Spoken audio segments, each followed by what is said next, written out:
நம்ம வீட்டுக்கு பெயிண்ட் அடிக்க ஒருத்தரை கூப்பிட்டுருக்கோம். நம்ம வீட்டுக்கு பெயிண்ட் அடிக்க ஒருத்தரை கூப்பிட்டுருக்கோம். பெயிண்ட் அடிக்கிற ஆள் வந்து பெயிண்டெல்லாம் மிக்ஸ் பண்ணி ப்ரெஷ்ஷையும் பெயிண்டையும் வச்சுட்டு ரெடியாக இருக்கார்.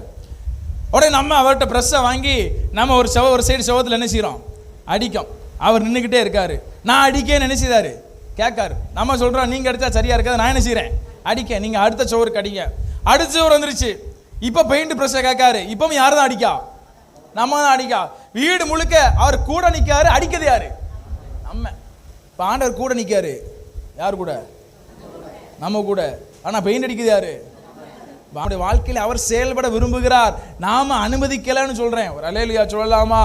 நாம அனுமதிச்சா தான் அவர் செயல்பட முடியும். ஆண்டவரே, பவுல் சொன்னது போல, ஆண்டவரே நான் என்ன செய்ய சித்தமா இருக்கிறேன், நான் என்ன செய்யட்டும் ஆண்டவரே, நான் என்ன செய்யணும் ஆண்டவரே, நீங்க எனக்கு என்ன செய்யணும்னு விரும்புறீங்க, நான் என்ன செய்யணும் நீங்க விரும்புறீங்கன்னு இன்னைக்கு தேவனிடத்துல கேட்கிற பிள்ளைகள் மிக மிக அப்படி மட்டும் நம்ம டெய்லி கேட்கிறாளா இருந்தா நம்ம இப்ப பண்ணிட்டு இருக்கிற காரியத்தை பண்ண என்ன முடியாதுங்க. அப்படி என்ன பண்றீங்க எல்லாரும்?